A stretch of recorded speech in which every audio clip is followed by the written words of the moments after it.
podcast. I'm Court. This is Ashley. We're coming at you live from Boston with our first ever video guest. Miss Anitza, welcome to the podcast. We're so excited to have you for Low-Key Round 2. It's okay. I'm excited. It'll be even better this time. Perfect. Cannot wait. This always happens whenever we have a third. Some type of technical difficulties go wrong. But I think it's for the best.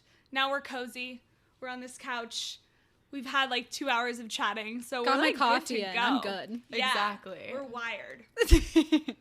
Me and Ash are cuddling, and it's going to be a good episode. It's going to be a great episode. It's going to be a really good All episode. The cozy vibe. So let's kick it off how we usually do, with a Boston Rec of the Week. Anitza, we're going to put you on the spot. Boston Rec of the Week. All right. I stick with the Seaport bubble. So in terms of the Boston area, that's where I tend to stay.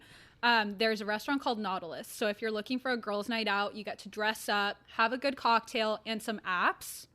That's the spot to go. It is seafood with like an Asian twist.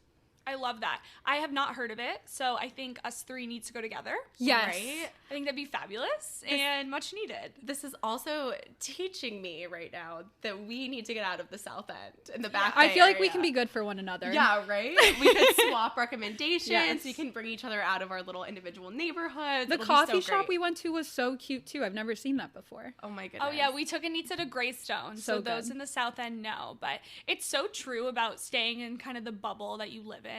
Everyone always talks about the Southie bubble, but Yeah, it's true. honestly anywhere you live. I've You're got a just Trader Joe's. naturally- I've got a Sephora. Like I'm good. Yeah, What right. I don't else have to do go you need? anywhere What else. else do you need? Literally.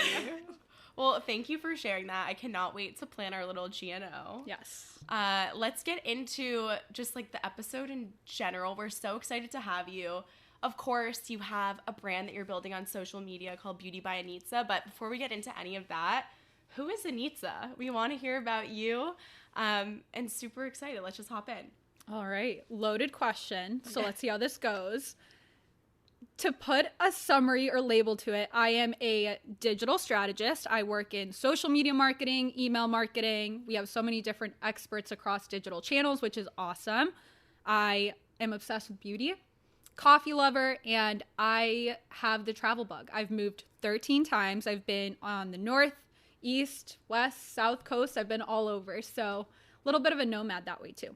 Oh my goodness. Where was like a main place that you would call home? Is there anywhere like before college in your adult life? So because I've moved so much, my family is my home. Like, Yeah. you know, that's cheesy, but so important. true. My mom, my dad, my sister, the dogs, everything. But I lived in Buffalo, New York for 6 years. What? 4th grade through sophomore year of high school. Okay. So Buffalo, New York is my home. Oh, I love that. Do you ever see yourself going back? I mean, I'm so happy you're in Boston. You went to school here. Now you live here. Do you see yourself staying here? Or is there a part of you that wants to go back to Texas? My family moved to the area. So right now I'm definitely like tied to Boston. I think it's a fun place to explore. But I don't know why, but North Carolina, I'm putting out the vibes out there. Really? I've never been, never stepped foot, but I just feel like I'll be there one day. That's literally me with Chicago. I'm Really? like, I've never been. I just have this pull. I don't know why. I don't know what I it get is. good vibes. And every time I say like, oh yeah, for some reason North Carolina, they're like, I see that for you. And I'm like, I see that too. So it'll happen. I just don't know when. I love it. Do you golf? No. I feel like you should take up golfing. I want to start a little golf girl gang. That would I'm be in. iconic. Yeah, and if you go to North Carolina, like I'm pretty sure there's good courses down there. All right. Yeah. You got to Like a teach nice me. little- I don't know. The see it. vibe. 3 girls who know nothing about North Carolina who's proclaiming it as a Golf. golf state. Yeah. Love that for us. Feel free to correct me. Yeah. I don't know. Anyhow, well, thank you for that rundown. Before we really get into it, too, I think we should connect the dots for people and let our listeners know how we even know Anitza in the first place. Yes. So for the first time in podcast history here, I met our guest before Courtney did. So Anitza was one of the first people I met at Bentley. Literally the first week that I was there freshman year. You are 1 year older than us. You kind of showed me the ropes. You were pretty much like my biggest mentor there for like my first year. So I've always admired you in that sense. And then post-college, you and Court kind of reconnected because you guys didn't really chat in college. Never. You know, it's Yeah. crazy. Like, were we arch enemies at one time? So at my college, like I was a part of recruitment literally from my like sophomore year through senior, which I think is pretty unconventional. Usually people kind of like drop it after a year. Oh my God. But I feel like you were hidden from me because I probably would have been like, wait, that's so I funny. love her. I think you were hidden from me. Well, like, honestly. What's funny? Okay. Brief, like, anecdote, right? It's never a brief anecdote. Brief? No. Okay, so back in my freshman year, I accidentally ended up living on the women's leadership floor in Trees. Love that for you. Yeah, love that for me. I was literally surrounded by hardcore feminists, not to say that that's not me, but just to everyone else in the freshman community, the freshman grade is like meeting friends, bonding with like guys and girls that live across from each other, all the things. And so I feel like I was kind of in my own world, not even knowing that that was like a thing. All to say that I think that's why we didn't meet each other, because I didn't even meet, like, you were really close with Ashley. I didn't know Ashley till we got into our sorority. And just funny. So long story short. So you were also hiding from me. I was hiding from you. You weren't just hiding from me. And then we ended up getting to know of each other because we were in opposite sororities. Yes. And we were both on the recruitment team. So we were poaching the same freshmen. Also, I feel like people forget that like sororities can teach you a lot. Like recruitment was branding. Recruitment was strategy. Oh, yeah. Guess what I work in? Yeah, literally strategy. Oh my God. That I will, out of all of my college experience, me having a leadership role in the specific one that I did in my sorority is the most valuable and most related thing to what I currently do in my day. I feel like for you, it's literally what you do. I'm like, no, that's literally what I do. So craziness. So we were opposing, but like unintentionally, but didn't know each other. But didn't know each other. And then post college and COVID, we still are in similar industries, and you were applying for a different position within your company, me speaking on her behalf, but this is what I know. And you reached out to me one day, and I was building a separate Instagram account at the time, RIP Cozy, and you were like, hey, can I pick your brain? And I was like, oh my God, Anitza, like wanting to learn something from me? Like I've always seen you as just like a role model in a sense because you were older, and like we had very similar paths. Yeah.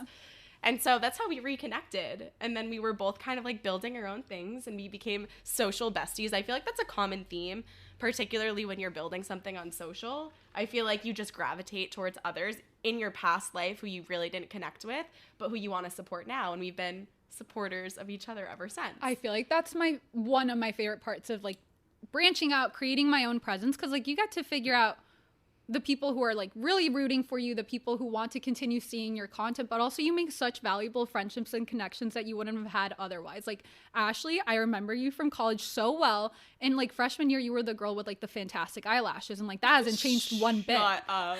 Like it still hasn't changed. It's true. But no, I still remember I like sent you a DM. I was like, I don't know how weird this is gonna be, but this presentation needs to be good. After like a 30-minute phone call, I vividly remember I'm a huge like, not pacer, but like I walk around when I talk on the phone. Oh my God. And I was circling like my pool in the backyard and like walking back and forth. Not out of nervous. I just remember I like sent you a Venmo after. I was like, please enjoy a coffee on me. You just changed God. my life a little bit. I don't even remember that, but appreciate you. So cute. Anyhow, so that's how we know Miss Anitza, and we're so excited to get into all the things we're going to talk about today, because you can do both. We think of it as like a lifestyle and wellness podcast, and Miss Anitza has all the knowledge on beauty and wellness and just how it's so important to prioritize yourself in different areas of your life.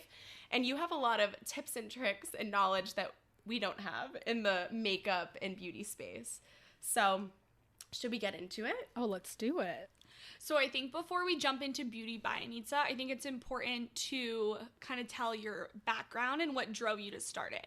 So before, the Instagram, you did participate in Miss New York, which I feel like definitely shows a love for your beauty and like kind of wanting to get into the space. So what made you want to participate in that? 'Cause Yes. it's a big deal. I have been obsessed with the beauty space since I was in middle school. So growing up, I used to watch Miss USA, Miss Universe, and I never thought I would compete myself. But one day I was about to graduate college and I knew my job at the time was going to be a traditional 9 to 5, and I had friends who were going to be consultants. They knew that their hours were going to be longer at the time. They were going to be traveling a lot. So I wanted to figure out, what can I do for me to keep driving my growth, driving my passion, while still like pursuing a full-time career. And that's how Miss New York came about for me. On The Bachelor and Bachelorette, there were like 2 contestants, and I was like, yeah, okay, that's my sign. When I used to watch it religiously. So when I graduated college, I already had the, I guess, interview. It was like August of 2019, and I got accepted. So from there, the minute I got to New York, I didn't even have a chance to be overwhelmed by a new city, different factors in my life. And instead, I was like, I need to figure out what volunteer opportunities sparked my interest. I need to get comfortable talking about things that I'm uncomfortable talking about. And I have to like prioritize my wellness, and not only like, oh, I need to look good. It's like, I need to feel good if I'm going to be walking around in a swimsuit, a ball gown in front of an auditorium of people. Yeah. It's insane. And I truly applaud you for that. I could not imagine. I think that's such a huge accomplishment, and that hundreds, thousands of women absolutely would look up to you for that. Yeah, the thought of that makes me want to die, me being in that position. And so, like, anyone that has the courage and the confidence to do what you did, I'm, like, bowing down to. Like, honestly. It was such a fun experience. And I think that that's what kicked off, like, post-college. I knew something was going to happen in my life. I didn't know what it was going to be, but something big was going to happen. And I think that was the first shift I had to realizing, like, everything in my life is connected. I started doing like the 5-minute journal in the morning, which impacted like positivity in every single day. I started realizing that I was getting more confident with work and how I speak to people, even if I may not be like 100% knowledgeable on something. And it also just gave me exposure to social media and brand strategy. And I was like, wait, I kind of love this. That's so amazing. And like, what do you think what was your favorite part or favorite takeaway? Because in just an outsider looking in, I feel like once you accomplish something like that, it would give me the confidence to accomplish other things in life. Like, that's like a goal that you've set out for yourself, and you can tangibly see it. Like, there's so much work that goes into it. There's so much buildup. And then once you do it, it's like, I did that. Like, that alone, I feel like would speak volumes in other areas. But what would you say is like something that you can take away from that and put into other areas of your life? When I think back to when I was prepping for Miss New York, I was so proud of all of the work leading up to it. I was a volunteer at an animal shelter, and like, I don't know how to explain it, but basically I wanted to be a dog walker. I'm obsessed with dogs. And to get to that, you had to be trained. And there were no slots to get trained. So instead, I volunteered to be the door opener from 6 in the morning to 8 in the morning every Tuesday and Thursday. And by doing something as little as that, I was getting trained at the same time. So like, I got to become a dog walker in weeks instead of like a year, which was a process at the time, which like is just one small example. But I think it kind of shows how if you just chase opportunities that you think are going to feed to something larger, like it's going to work out for you. It doesn't matter if you're volunteering to open a door for a dog walker or if it's like something related to your job. It's always going to give you something back. Yeah. Anitza, I literally have the biggest crush on you. Stop! I really wanted to be a dog walker, so I just volunteered to open the doors. Like, you're so passionate about it. Like, oh my God, I literally strive to be you. Yeah, I posted so many dogs during that time in my life. I was like, I love my life. And then I moved here, and there were no animal shelters by me, but there's one in the South End that I've had my eye on. Oh my goodness. Come to the Ashley. South End. And I also think it's important to recognize your zodiac sign. I'm a Virgo. Okay, yeah. Could you guess that? So what I'm getting here is when you want to do something, you actually make it happen. 110% every You're time. not a dreamer. No. I love that. I need a plan. I feel like whenever I tell people, they're like, oh, do you know what you want to do? I'm like, no. They're like, oh, okay. Literally in our lead up conversations before this, she was just like talking like strategy for her socials, and me and Ashley were looking at each other like, can we hire you? Like, so much thought goes into every little thing, and I think that's why you've had the amount of success you've had at this point in your life. Thank so you. Excited to see what's to come. But I think back to the original question about what was like my favorite takeaway from Miss New York. I think it kind of showed me that it's okay to go against mainstream.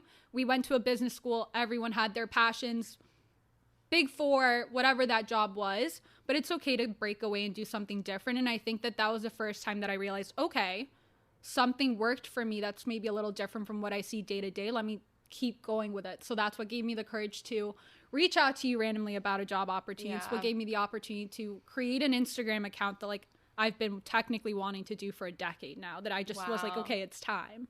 Wow.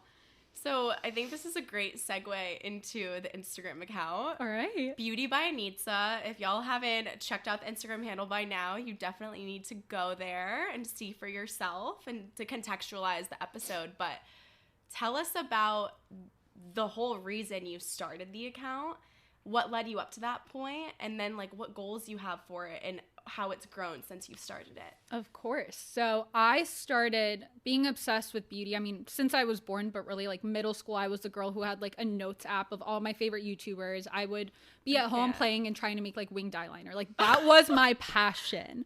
And then growing up, you start realizing kind of like the consequences of that. If you start wearing a lot of makeup when you're younger, you start thinking of like, oh, this is going to make me more beautiful. Not necessarily like I want this to like enhance this feature of mine. Yeah. So I've kind of been in the ins and outs, the highs and lows. And for that, I wanted to make sure that if I created a page around beauty, I wanted it to be very intentional. I wanted it to be a safe space for people to explore their own beauty journey, whether you are a professional or if you're just starting out. I wanted them to have a positive experience and show them what's worked for me, but also have fun together so I can learn from them too. You have helped me so much. You have no idea. That's what I like to hear. No, like literally, I am that gal that just knows nothing about makeup. And I feel like in today's society, you need to know a thing or two because everyone else is doing it. Not to say that you need to compare yourself to anyone, but like there's a need to like feel good. And not to say that anyone needs makeup, but I feel like you do a great job of just talking about wellness holistically. And like what you said before, like makeup can be done in a natural way that enhances like your natural beauty.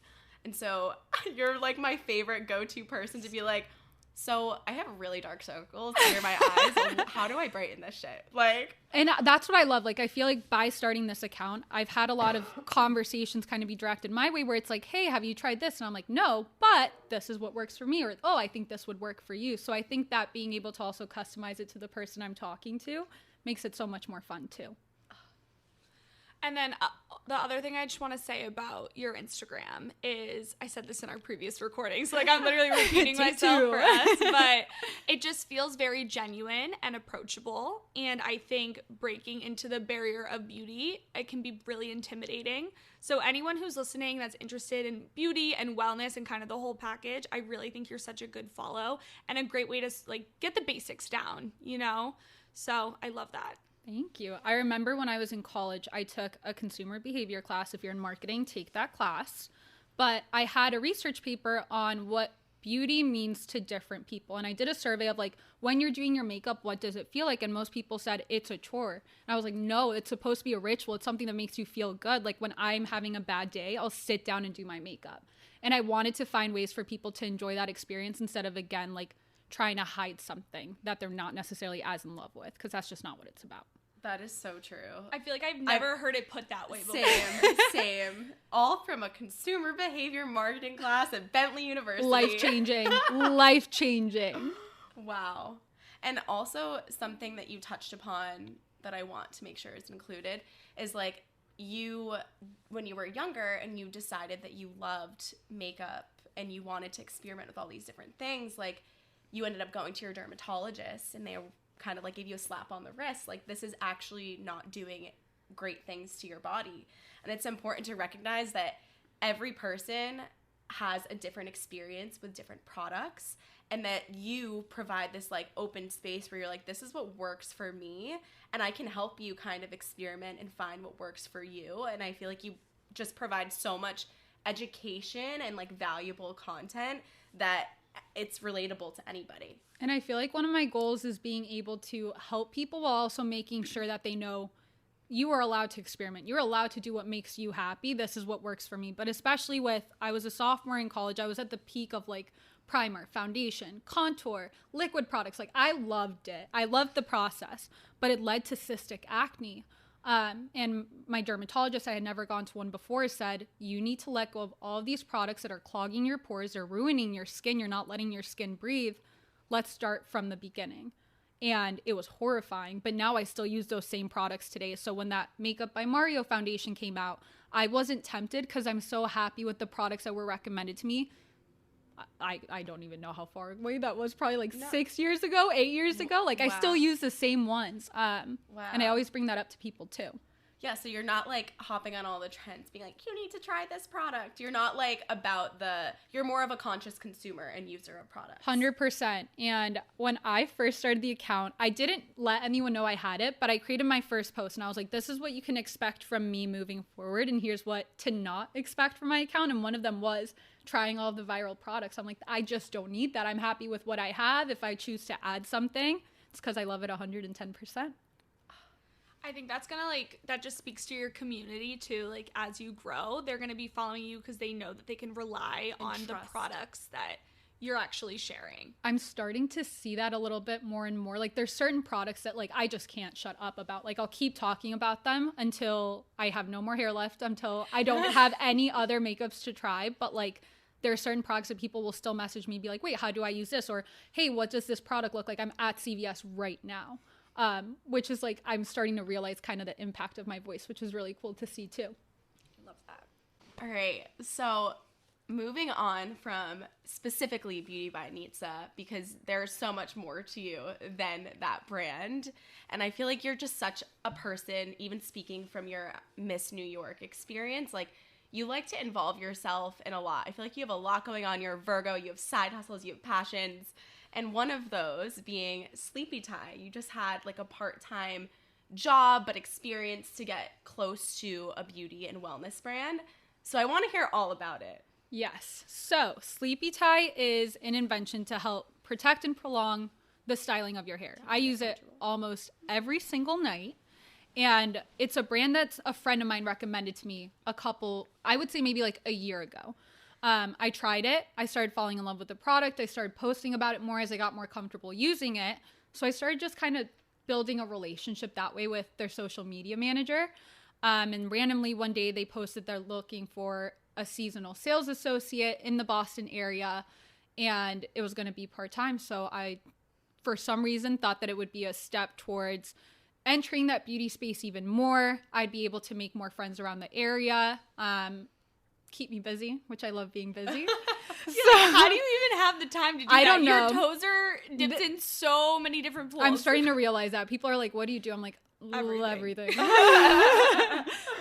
I had an interview with them. I fell in love with their company culture, the people that work there, the people that founded it. So I was working at their pop-up part-time on Sundays for the most part. And I just got to talk to customers about the product, like educate them on it, tell them why I love it. And indirectly, I learned so much about myself. I learned so much about startups and kind of all of the work that goes behind it. So it was an awesome 3-month endeavor. I have been actually dying to try it because I'm the type of person, I have a thinner hair. Yeah.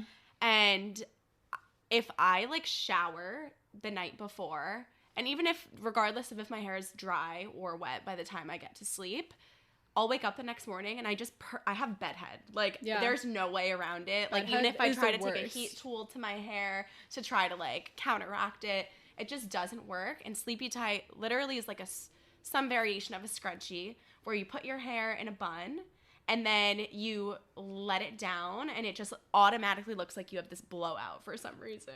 I literally brought it. Did you? Wait, I'm so excited to see it in person. Of course she brought it. ASMR unpackaging. So cute. This is what it looks like. What?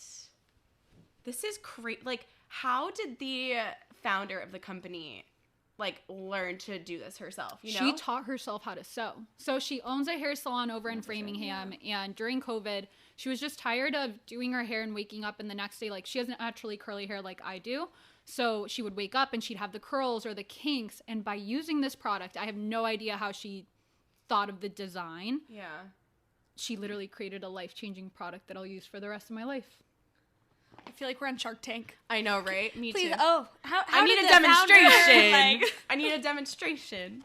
Their That'll be for Instagram is later. super helpful. So if you want to see it on like different hair types, the methods around it, it's such a cool resource. I'm obsessed with them.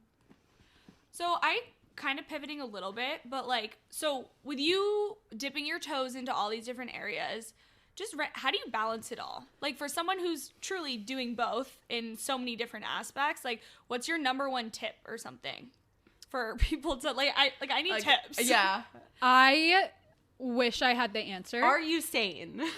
Am I sane? Yes. But I think that one thing I was able to learn in 2022 is that it's important to have passions. It's important to prioritize your full-time career, but you also have to take time for yourself in whatever way that fits.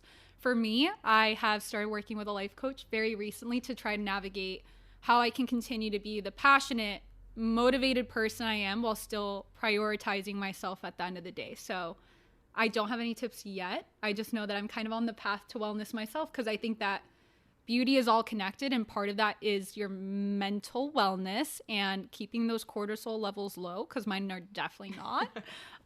So that's what I'm figuring out now. Well, I bet what's helpful too is like your passion is wellness. So like you need to practice what you preach, and that like it's not like your passion is, I don't know, golfing, for example. You know what I mean? So I'm inspired by the fact that you have a life coach. I feel like it's just so important to have a mentor, for example, in your professional setting. It's important to have like a therapist when you want to like learn about yourself, and there's different people that you can talk to for different areas of your life, but life coach being like probably a holistic option where you can get that part therapy, part like mentorship, part just like how do you compartmentalize and how do you navigate different areas of your life while prioritizing yourself can't be done alone, you know? No, and that's the part I realized is I've always been extremely self-aware. I've always known what I wanted to work on. I've always acknowledged things that I could continue working towards, but I never got an education around formally like psychology or I guess other areas of just overall mental wellness. So for that reason, I knew it was time to work with someone and navigate those things that I'm self-aware of that I can't do on my own. And it's okay to acknowledge that too. I can't wait to have you on for part 2 and for you to give us all these little life tips. And I think what our listeners would find value in is like, how did you go about finding a life coach? Like, is it as easy as finding a therapist? Like, how does that work? I got very, very lucky. So post-college, I've started to realize that a lot of my friends have their passions, and I think after Miss New York, I just got more interested in learning what other people's passions are. So it's just conversations I started having with friends that maybe in college I just didn't have the desire to talk about because you're just not in that environment. One of my friends is super into wellness, and by that she's gone to groups, she has done life coaching, and I wanted to talk to her more and more because I could see changes in her life happening. She became a lot more confident, she was opening up more, and I was like, wait, I want that too. So I talked to her about it. So I think the more transparent you are with your friends, family, your close circle, the more resources you get. Because on a completely separate note, I have been doing laser hair removal, and I would not have done that if it wasn't for me asking my friends, does anyone do this? Where do you go? What's the price? Because I had no idea. So I think whether it's a life coach or laser hair removal, just ask the people you trust the most. That's a really good tip. I liked that comparison. Because that's so true. If you're not talking about these things, and those can kind of be almost taboo subjects in a way, like therapy, life coach, like not a lot of people I know have a life coach. So that's like a very new topic for me, and it's hard to talk about these new topics. But yeah, I think that's a great tip. That's why on Instagram, I'm just like, I'm just going to post this. It's going to help one person. Yeah, but I'm just not going to look at who sees it. Like, right. Oh my goodness. And then going back to the sleepy tie thing. So it just got you into a new environment. What was your favorite part of this like short-term experience? Like, what is the word? Like, what was your favorite part of working with Sleepy Tie and like branching out and experiencing a small business within the wellness space? I am about to start grad school.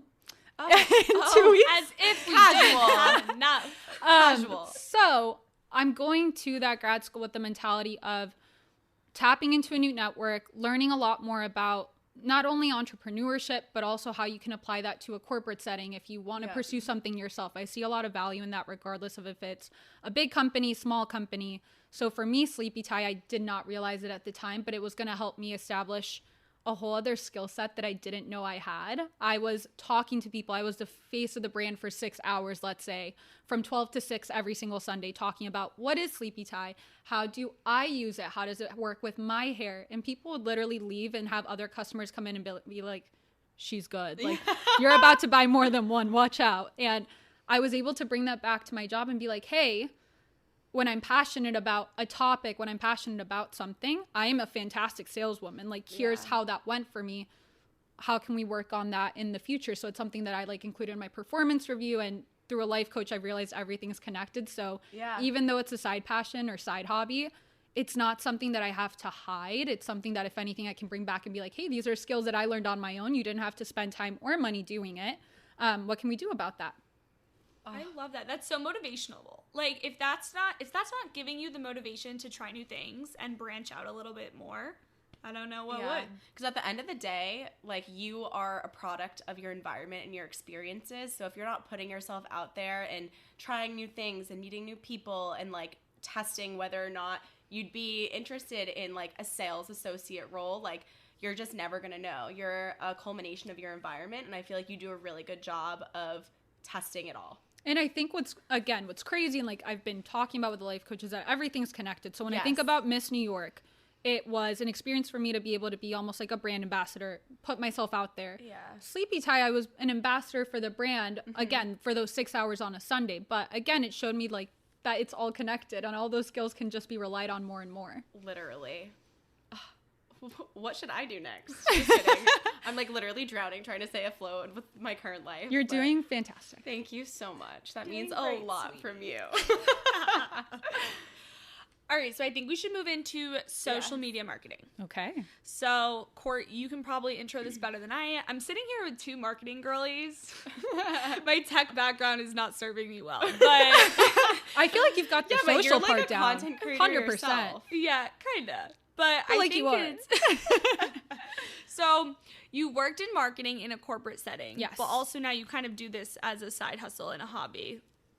What are the differences? What have you noticed? Within my professional background of social media, our team is filled with experts, professionals, and what I've been exposed to so far has been social listening, which I don't think a lot of people hear about, but it's being able to identify trends that are to come in 6 months. What can a brand do about that right now? What's it called? Social listening. Yeah. So never heard of that in my life. So essentially like looking at trends and listening to your community and your audience. Through right? organic conversations. Yeah. Okay. And it has been so fun to learn, but now thinking about my social media, it's what do I think is going to become important 2 weeks from now, 4 months from now, that I can apply to my strategy, which I think is the most fun part of Beauty by Anitza. Is it is a passion, but I'm also fueled by all of this research and strategy that comes from the job I do day to day. That's so Which brings cool. it back to everything is connected. Everything's it's just connected. right? And I feel like you and I kind of have similar experiences where there was a point in my life where I was like, I am helping other brands grow and get to know their audience better. And I'm exerting all my energy into that, where it's like, I know how, I have the skill set to do it for myself as well. And it's like, I work in partly like influencer marketing too. So I'm literally sending people thousands and thousands of dollars. And it's like, why don't I just start something of my own? That, and also going back to full circle, the things that I'm learning through Beauty by Anitza have led me to opportunities within my current job that would not have been available to me if I wasn't vocal about it or if it wasn't as present. So I have a beauty client that I'm obsessed with that I get to work on. And if it wouldn't have been for me putting myself out there, creating this social media page, talking about it at work is something I do on the side, how would they have known to give me that client? Yeah, totally. That's cool that it actually connected. It all connects, yes. Yeah. A lot of people who are doing both I know I kind of hide my podcast a little bit in a corporate setting. Like, people around my age in my 9-to-5 job, like, it'll come up here and there because, like, we might follow each other on socials. But, I mean, my manager does know I have a podcast, but it was a very taboo topic that accidentally got brought up by somebody else. So I think that's really cool and pretty inspiring to hear that you kind of connected the two and the confidence that you have taking it into the workplace. And I understand why sometimes it's okay to separate the two. I see pros and cons to both. For me, I was working in social media marketing. My manager wanted me to continue learning, and this was a way for me to do it. So now it's something that she has been valuing for however long I've been doing it, and I've just become more vocal about it through my job, because again, it kind of connects back to what I do anyway. So within my job, they love for us to have a certain amount of time allocated to like training. This is hands-on training that people haven't considered doing before. So I feel like I'm learning every single day while having fun doing it. Literally. Wow. Marketing sounds so fun. Well, actually, maybe if more people know that you are a podcaster at your job, maybe your company will come out with a podcast and you can be the host of it. Wait a minute. You should. Wait, why don't you? You should do it. It's like so corporate, like.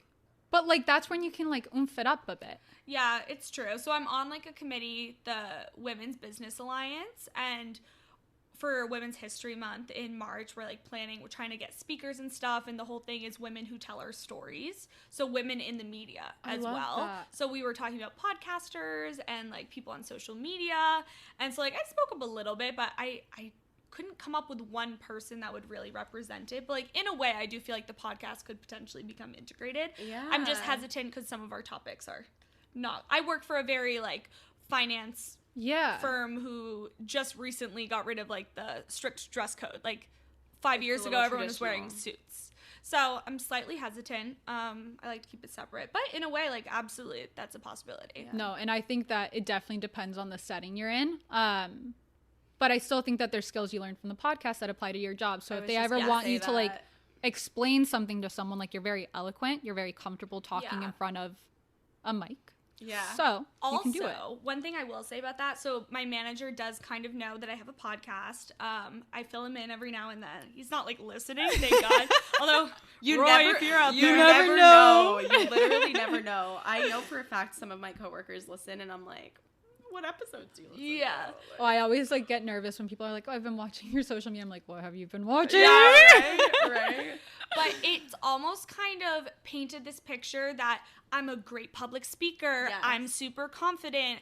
I can talk about any topic. Like, I'm comfortable speaking in front of people, when in reality, like public speaking, I'm terrified. So when I have to give presentations and I let on that I'm like a little bit nervous and I'm like chatting casually with my manager, he's like, I'm just so surprised. Like, you seem so this, like you have a podcast, like that's your hobby. Like, I don't know. It's cool because it almost paints this picture that my slight insecurities are kind of hidden in a way by bringing that into the workplace. Yeah.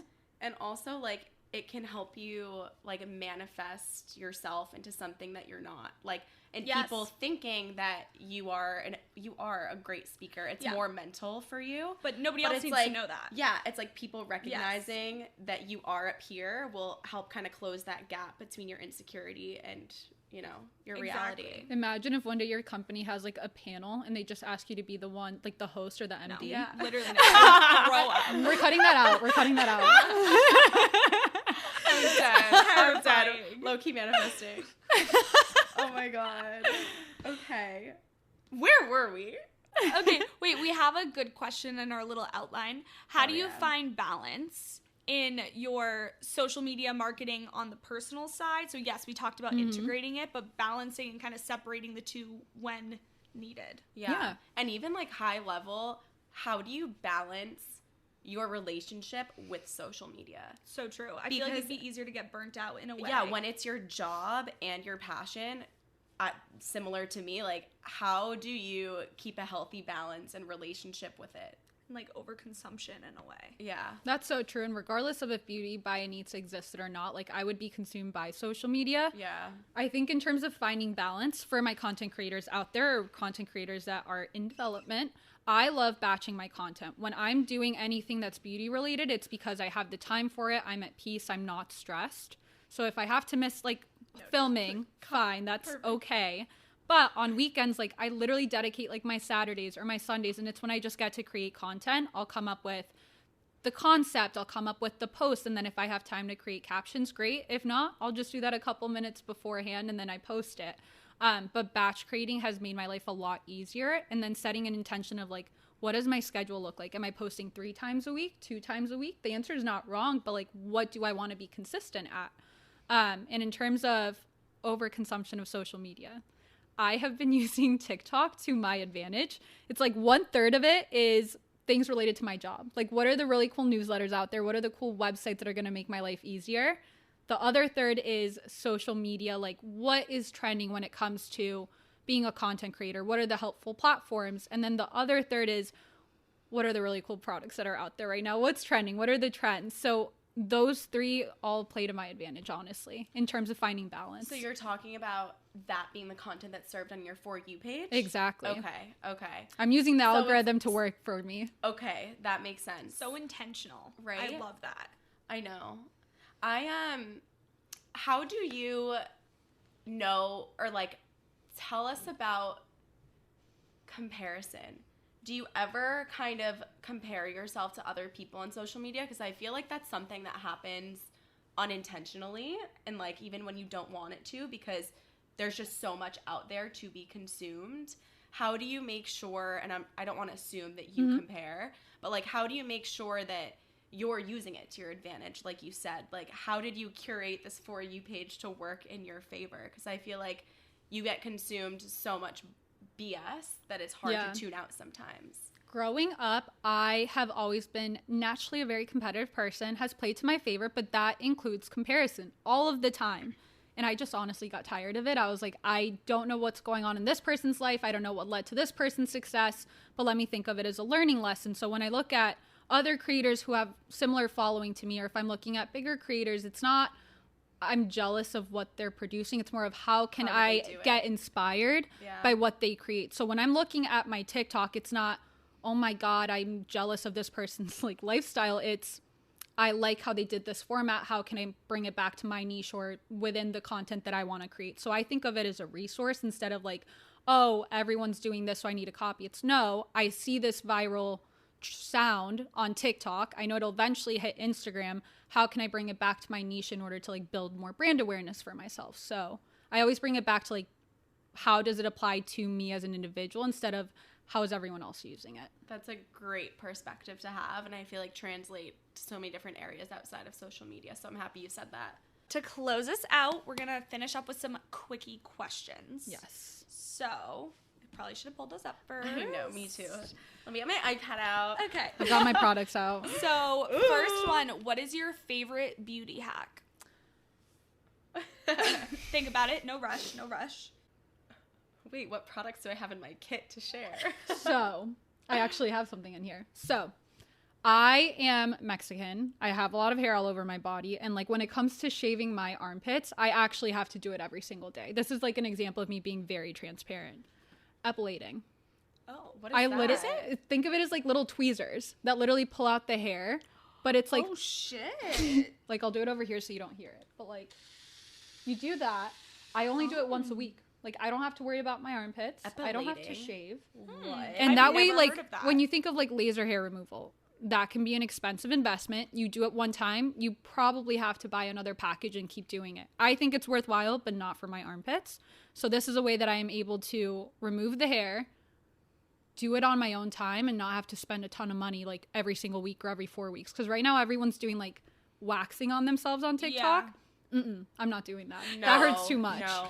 Also, I love that. What does it feel like? Does it hurt? Because you said tweezers, like a little tweezers. No, it's literally like little mini lightning bulbs. Like I wouldn't say that it's something that is for the faint of heart. If you have done any type of waxing, if you have done laser hair removal, this is fine. Okay. When I was in middle school, I tried this. I did this same exact thing, and I could not handle it. Oh, wow. So like if you are used to that type of hair removal, I think this is a good option. Beauty is fucking pain. That and just being comfortable. Like I just don't want hair there personally. Yeah, I feel that. And quick question about that price point. Under 100. Okay, love it. So it's like accessible for people too. Yeah. So especially like during the summer, like I'll also just kind of do my stomach. If I have to like be out on the beach, I'm like, ooh. So smart. Because people shave and then it like gets super thick. Yeah. I'm not about that. Just give me the epilator. That's so great. I'm going to need you to spell that for us later. Epilator. EP. Okay, next question is your go-to skincare product at the moment. Skincare. So skincare is kind of hard for me just because I've been using the same skincare routine since I worked with that dermatologist. Yeah. I think the biggest tips I can give are, for me, not washing my face in the morning is the best thing that has ever happened. So like in the morning, I'll literally use water, then I'll use my hydrating products, and I'm good to go. I'll wash it all off at night, good to go.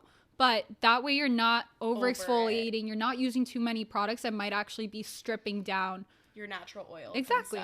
You just don't need it. I do that too. So I always wash my face in the morning. What do you use? I've dealt with, I don't know, random stuff. Dermalogica. You got me like the Summer Fridays gel cleansing thing. I have like an drunk elephant one. It's like a makeup remover. Yeah. So I usually use that at night. But I've had that thought before. Like I put on all this skincare product at night. My skin just absorbs it throughout the night. Why do I need to strip it clean? You know, I feel like there's a bunch of good hydration and good stuff in my skin that just quick water. I'm just terrified I'm going to break out. No, I'm not a professional, obviously, but I also feel like if there's a product you're using that's marketed towards using it in the morning, like what is that really doing for you anyway? Yeah. Because it's like you're just cleaning off your face from the night before, which is fine, but I don't think you need like hard-hitting ingredients in order to be able to clean that off. Just use a little bit of water and then just put in your moisturizer and you're good to go. I like that. With that said, the Beauty by Josanne SPF, it's actually pretty affordable, like way cheaper than the Ulta MD, and it gives me the most beautiful glow. Okay. So SPF is hot. You use it every single day. Just do it. What are your thoughts on Supergoop? Have you tried it? So I am very resistant to trying a ton of products. controversial. I have not used Supergoop. I used their Glow SPF screen? and I really liked it, but I like to stick to the basics. I love Ulta I like MD, this one. and then a friend of mine shared this one with me, a content creator actually. Shout out to YCDB. But I'm obsessed with it, so I'm going to keep using this one too. Good Love to it. know. Yeah, Supergroup's been very controversial lately. I have like all their stuff. Do you like it? Apparently, like the I like ingredients are it. not good. I like it for, I don't know, they say you're supposed to use sunscreen, so like whatever. But I think my makeup stays on really well over it. So I almost use it as like a primer. I think SPF is the best primer, honestly. Yeah. Like I've never had any issues. It gives you a nice glow. Just don't wear it at night so that you don't get the flashback from like Yes. photography. Yeah. As a content creator, what's one piece of advice you would give to someone trying to enter the space? Don't get caught up in what everyone else is doing. It's okay to be uncomfortable. It's okay to try new things. Last year, I remember, it was last year. I did 25 days of Christmas. I was prepared to literally give recommendations for 25 days straight. Would I say it's my best content? Absolutely not. But it forced me to figure out different formats of videos or content and what played to my strengths. So I still use that as a guiding force of like, what do I think is going to perform best? What do I think works best for my niche? So don't copy what everyone else is doing. Honestly, that never works in your favor. Yeah. I like that. Piggybacking off of that question, what is one tip or one strategy or hack that has worked really well for you and that a listener that could potentially like hear this translate into whatever they're building? I think it's important to think of your social media as different content pillars. Like, what are the 3 things you want to focus on? And by that, I don't mean I'm only talking about makeup. I'm only talking about wellness. It's what are the 3 things I want to focus on? And for me, brand awareness means using trends. By using trends, you're putting yourself out there, but you're connecting it back to your niche, which I think is super important. But then the reason people choose to stay and trust me is because of the education component. Yeah. I'm talking about the products I'm using. I'm showing them how to use it. And although those don't get as many people's eyes on it, I know people trust me a lot more because I'm providing that regardless. So working towards both instead of always chasing that virality is so important. Yeah. At the end of the day, it's like, what value is the person that's watching or looking at actually receiving from this? That's what keeps people invested. And when I look back at the first post that I had on my Instagram, it's I want to continue helping people. And whether it's one person, if it's 1,500 people, like I'm still doing that by creating that type of content for them too. Love it. And lastly, because that was just the question I answered it in selfishly, an underrated makeup product. Sephora brushes. Wow. The Sephora collection, these are gross. I apologize. But the 57 is the best under eye like concealer brush I've ever used. I've never used a brush. No, I used to use fun. the blender, and like literally that absorbs the concealer. You does. use less product, so you save money, and you're also applying it, and it's not budging. It's so nice. Wow. Then the 96 brush for your blush. I use this for creams, liquids, powders. This is the best thing that has ever happened to me when it comes to brushes because, look, there's always going to be trending products. I think whether it's from the drugstore or from Sephora, it's going to work great. It's just how you apply it. Yeah, it's the applicator. What are you doing with your skin? How are you prepping your skin? What are the brushes you're using? Which is like the main takeaway here. You just need a strong foundation. I'm so excited to do our little Get Ready With Me YouTube video coming to you soon. But to round it out, last and final question, where can everyone find you? So on Instagram and TikTok, my handle is beauty.by.anitza. But you can find me there. Yeah. But I can't wait to meet you. I am so beyond inspired right now and also realizing I need to go to Sephora. No. No. Remember, it is not about buying all of these different products. It's about how you apply them. Okay, we need a full tutorial, which is what this video is going to be. And I literally cannot wait. Thank you so much for coming on. Bye. Bye. Thank you, Illy.